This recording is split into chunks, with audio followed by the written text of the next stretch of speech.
Hey everybody, welcome to another edition of We Talk Photo. I am John Peterson, and with me as always is Mr. Jack Graham. How you doing, Jack? Another day, another pain in the neck. Yes, well, another sunrise. I should clarify that, folks. John is not the pain in the neck. I have this I have this thing going on. We talked about, and it really affects my neck if I sit too long in one position. But I'm seeing a neurologist on Monday. I'm sure he'll look at my head and tell me there's nothing there, Yep. which most of everybody listening will agree.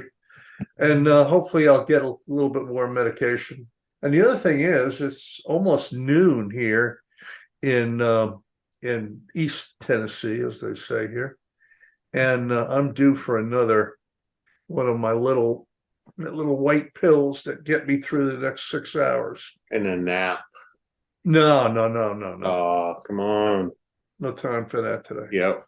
Yeah. But Too anyhow, it's much good to stuff be to here. do. Enough about me. Let's get on to our most interesting topic Yeah, well, that we've today, been folks, we brewing don't on. have a guest. Jack and I were talking recently, and had a similar viewpoint about the state of the world, and we kind of wanted to talk a little bit about that with you, our beloved audience, and we'll just kind of see where this conversation goes. It's Yeah. Jack, I do have to share one. This might support a little bit about what we're saying, but I was, I gave a presentation last weekend up to the Northwest Council of Camera Clubs. Unfortunately, you couldn't make it, so I stepped in, and thank you for that. And one of the lines I gave, I'm sure they as would have part. had triple the amount of people Oh, I if I know, was there. Yeah. I know, you're famous. Yeah. But one of the lines I used I to know Bill introduce Fortney and myself, he knows Joe and McNally. So listen, it's just a tree that goes down. listen. So one of the lines I used was, as part of my bio to them, was, I've been doing this seriously for 15, 20 years. And the first 10 to 15 years I spent learning how to be a photographer.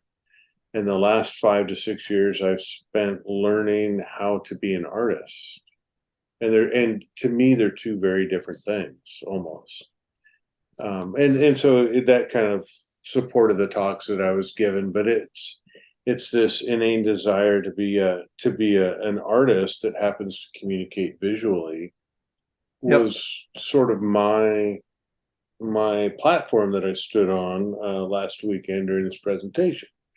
So I use that as kind of an introduction to the topic that we wanted to talk about today, which was kind of the I don't know how to nicely say this, but the Well, I quality think of. what we're trying to do is we're trying to come up with something that doesn't offend people. Because if anybody sits there and says that Jack Graham and John Peterson are the most accomplished photographers walking on this planet, they'd be 100% wrong. Right. And we are at times as guilty as anybody else in what we're going to talk about today. So please, I mean, there are people who sit and tell you that they're the greatest landscape photographer in the world, and I won't mention any names, but they reside in Las Vegas. But we're as guilty as this at times and anybody else. The difference between someone who holds a camera 300 and something days a year, which I haven't been doing for reasons, which I will be doing hopefully soon, and the folks who post images on social media and elsewhere, and get out a couple times a month, or more than a couple times a month, maybe 4 or 5 times, is consistency. That's the only difference. We have people in our workshops doing great work. We really do. And but the difference is consistency. But the main focus today is some people call what's going on in America the dumbing down of America. And maybe that's true, maybe it's not. I have some opinions, but that's not where we're at today. But it's just when I look at images that I'm seeing posted on photographic websites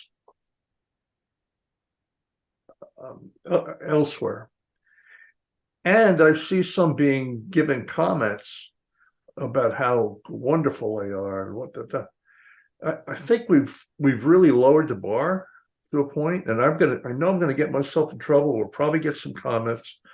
This is just my opinion. John and I haven't really gotten deep into this. We'll get a little deeper.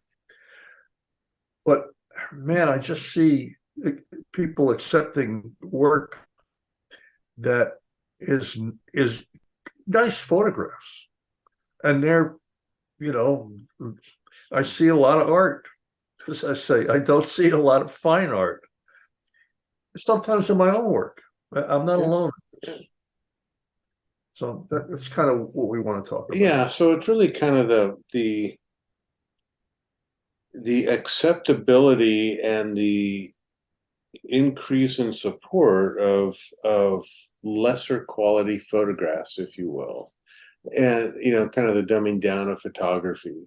And I think we're getting less critical of photographs that we see, and I think partly that's due to just the sheer number of photographs. I mean, there's 3 billion photographs taken every day, and so just being inundated with far more visual media than we used to be means that we're going to see a lot more poor quality photographs. I mean, it's just kind of the way it is. I don't think we're talking about the documentary photographs, the iconic shot of wherever to show somebody where you were.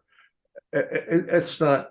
I'm talking about things that are being passed off as art, fine art photos that are just not there.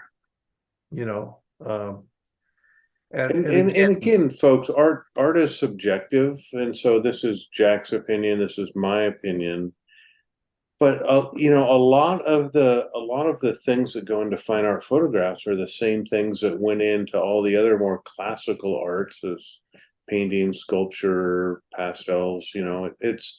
There's some basic things around art that have been accepted for many, many, many hundreds, if not thousands of years, and just the quality that we're seeing being passed off is not as good as it used to be. Yeah. Yep. It just, I think that we tell our clients, and I'm sure there's probably some workshop leaders that listen to this podcast that probably do the same thing. And if you don't, I would do it. That that you need to be your own worst critic.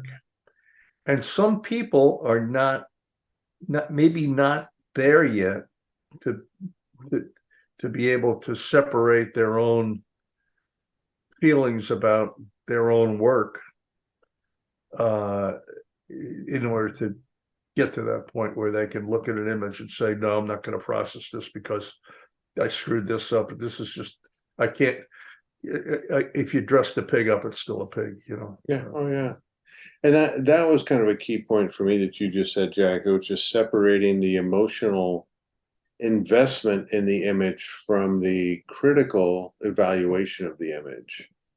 We go to these beautiful places and we have so much emotional and financial investment in these trips that we take that it's hard to step away from that and look at your own photographs critically and really be your harshest critic.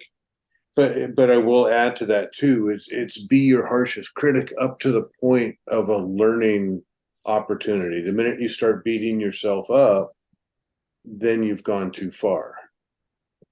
Yeah, I agree with that. And and I tend to do that. And I tend to do that because, my background for many years was in the music business. And where I lived, the local 802 Union Book had, I don't know, maybe about 500 working trumpet players in it. And man, you had to be good. You had to practice. You had to get to a point where you were being called, and if you were being called, you weren't making money. And man, if you practice and you kept nailing something incorrectly, man, you beat yourself up, and it's not a good thing to do. I'm a lot better than I used to be about it, but um, I mean, my wife would tell you that I'd come home from a workshop, and if we didn't have great light, if I didn't deliver, figured I delivered the light. Yeah. Well, if the clients didn't get what I saw in this location once in 20 visits, then I said, I was beating myself up. I said I didn't bring them that time that it could have been. And I quit doing that because I can't obviously control that. But when you look at your photographs, as time goes on, you'll become better about figuring out what is. And again, I'm not talking about, a pretty picture. There's a guy tells us all the time, there's so many pretty pictures around. There's so many pretty pictures don't always, correspond into a fine art photograph. No, and I'm fine taking pretty pictures as well myself. I will take pretty pictures and say, I was here, it was great. So But let me ask you a question. In yeah, your mind, what is a fine art photograph? How about that? Maybe we ought to define that. well, um, I'll I will back up and It's take going to it. mean different things to different people. Oh, it will. It will. One of the definitions that I tend to like is that it is a photograph that has been envisioned, executed technically well, and represents and shows the viewpoint or the interpretation of the artist about what they're experiencing and seeing. Perfect. And any definition of art contains an element of the artist in it. And when we go to places like Snake River Overlook, Mesa Arch, You go to those. Okay. there's these places where there's tripod holes worn into the ground, and it's a beautiful, beautiful landscape, pretty picture, but there's no art in it because there's very little way to interpret it or inject yourself as the artist into this photograph. Yeah, no, So I would totally agree. I would totally agree. And again, it means different things to different people. Uh, but it's something that, uh, and maybe it's something that not everybody agrees on either, because they could look at an image and say, well, I really love this image and it is technically done well. There's really nothing incorrect about this image, but I like but it and most people don't. And that's okay. I mean, I'm on this Mahler kick. I'm listening to a lot of Gustav Mahler. He's a composer in the late 1800s and early 1900s. And he was a nutcase. He didn't care what anybody thought about his work. He wrote symphonies, John, that went an hour and a half. yeah, He didn't right. care. And he's now been recognized. In fact, this work wasn't played. He was ostracized. It wasn't played for years. And then he was brought back by people, and now he's considered a genius, and that's fine art music, if you will. Well, I mean, let me ask you, Jack. Though, I mean, if a photograph is exceptionally well done technically, is that art? Can be. You could take a fine art picture of a can of soup. Well, is I guess my question though is technical mastery the only requirement for a No. fine art photograph? No, no. I think there has to be something in a photograph that if you line 10 people up, that 10 people will see maybe up to 10 different interpretations of that image and see different things and feel different things. And and I think there has to be some I don't mean technical depth, but some depth in interpretation that leads you to want to look at something for more than three seconds. Yep. How many people have looked through photo books? Remember those photo books? And you flip over and you go, that's nice, that's nice, that's nice. And you come to one image, you go, oh my God, look at that image. Yeah. It's an amazing thing. The image in back of me, I've been to that location a dozen times. We were so fortunate to get there in the worst weather, and it cleared for half an hour late in the day to get that light. And man, if you just got out of the car and snapped it to get the thing, and I wasn't sure that I got what I wanted until I got back and looked at it, because it was such a fleeting moment, and I was very fortunate to be there in that light. But to take a photograph without putting any thought into it. And I remember being there, I said, I may not get this shot because I need to think about this. And it's going to take me a few minutes to think about where I want to stand, how high I want to be, what I want to put in, what I don't want to put in, what I want to talk about in this photograph. And I could have missed it. And if I missed it, it would have been okay. At the time, I would have been angry. Now I would say, it's okay, I saw the light. But, so much goes into it. And I'm going to tell you that, most of the people that have seen this photograph have given me different views of what they see in it that I didn't even have. And that's what I think that fine art is. And again, not everything I do or John does or anybody does is going to be at that level. Maybe you get 3 or 4 a year. I don't know. Yeah. Yep. I honestly get probably 3 to 6 a year that I'm really truly proud of, that reflect my artistic skill. And that's the thing. I was having this discussion the other day with somebody about there's photographs that are satisfying externally.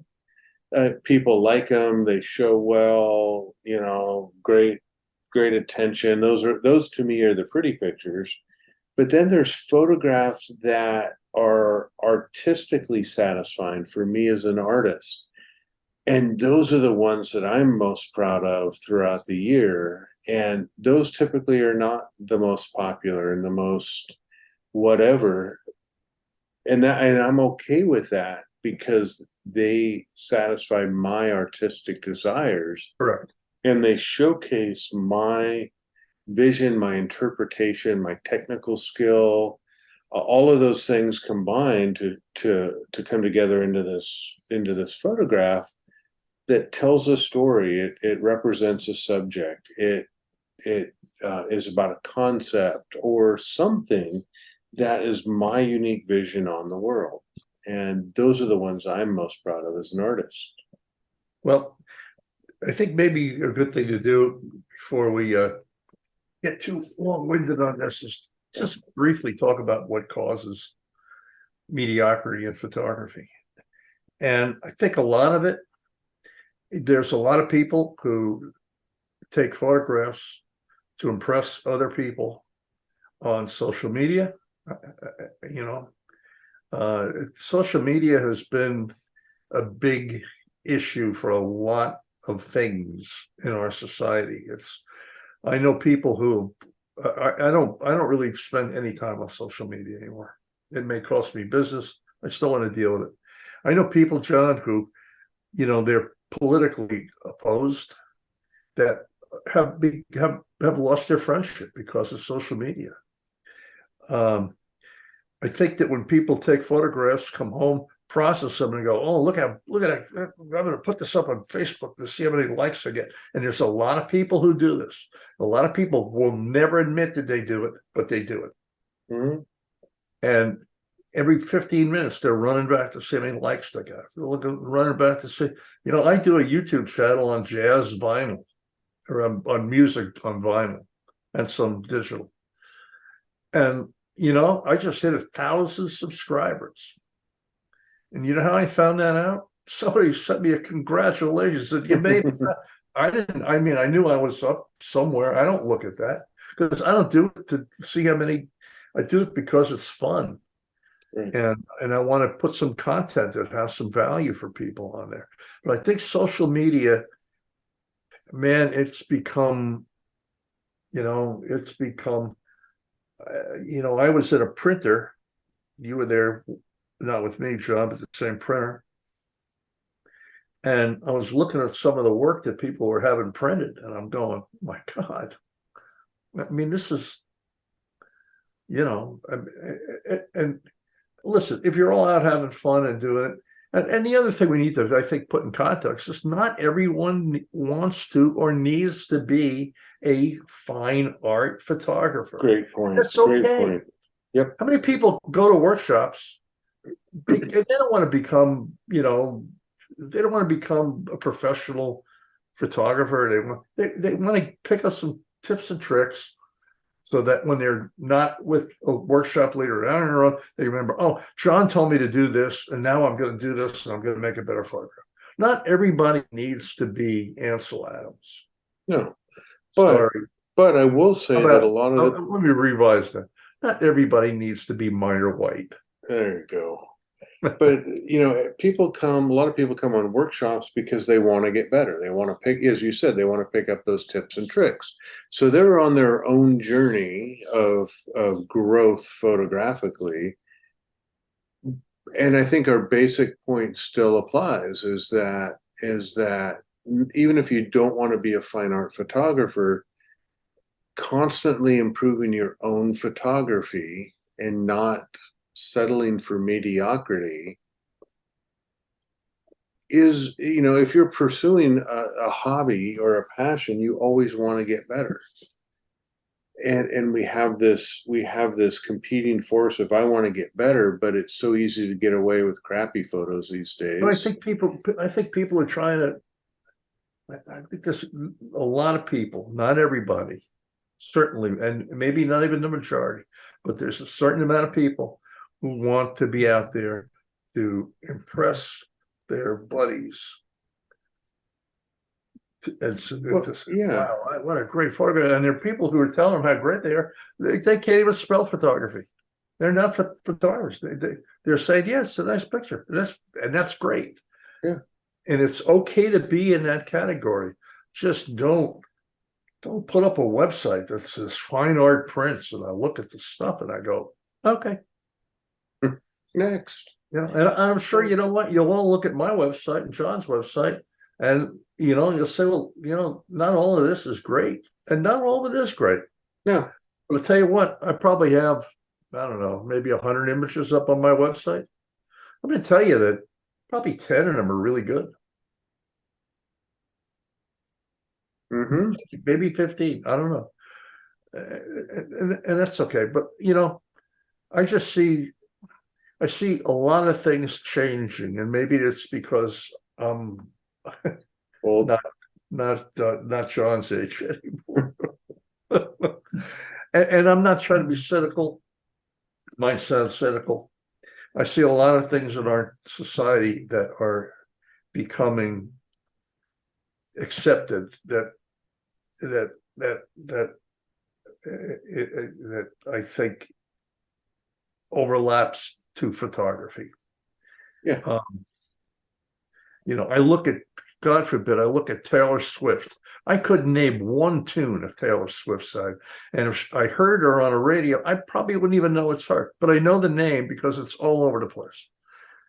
Okay, in 25 years, where is Taylor Swift going to be other than very rich and hopefully healthy and living a great life? About it. That's about it. That's about it. But Yeah. we still listen to Louis Armstrong, and we still listen to Mahler. And there are photographers that a lot of people who listen to this recording probably don't even know. Guy Tal just did a great article on his website, and I'm not going to talk. I want you all to go to his blog and read it. It's about a photographer who nobody knows about, who was the influence for Paul Strand and Stieglitz. And he was a teacher in New York. And you know what? I didn't know who he was till I read Guy's article. Okay. So, I mean, we don't know who Edward Weston is. We don't know who some of these other people are. And these are, believe me, not everything they did was fine art, but what we could study and look at and what is available by guys like Guy Tal and Andy Mumford, who we had on last week, and most of the other people we've had in this podcast, they are fine art photographers. Okay, I guess maybe I made enough enemies here. Nobody will ever want to do it. Yeah. So, folks, believe me, I don't mean that. I'm just trying to get everybody to think a little bit. And yeah, and think and don't settle for mediocrity, and be self-critical to the point where you're learning from it. But no matter what journey you're on, it's your journey, and you get to say what's right or wrong ultimately. But I think we just encourage you to keep taking photographs, man. Keep getting out and enjoying yourself and have fun. And know it's okay to not need to be an Art Wolf or a Michael Gordon or a Guy Tal or any of the other great people that we love their work. It's okay. Yeah, it's okay. It's all good. All right, so I think we beat that horse into the ground, Jack. Thank you very much for having the conversation around that topic. Yeah, I get in it. I hope I didn't get anybody angry. Well, they say opinions are like belly buttons. Everybody's got one. But please remember, not everything that we do, not every image is a fine art image until we evaluate it. Yep. And I mean evaluate it before you take it and understand what you're doing and go through that process. And I get maybe a selfish advertisement. John and I and some other great workshop leaders can teach you all. We can teach you this. You can learn how to do it. I don't think you can learn how to do it on YouTube. I don't think you can learn how to do it even by reading books. I think you have to get out and you have to see in person how people go about their life in photography. I really do. And that's another podcast for a different time. Maybe we ought to get Guy on and Michael and a bunch of good workshop leaders on and talk about workshops. Might be an idea. Why not? Why not? Might be all right. So with that, folks, thank you all for listening and stay tuned for another great episode coming up. And if you have any questions, comments, hate mail, send it to wetalkphoto@gmail.com. Send it to John Peterson's email address. Yeah, wetalkphoto@gmail.com. And I'll forward them on to Jack, of course. Yeah. All right, folks. Have a great day. In my former career. Yep. See you later. Bye-bye. Bye.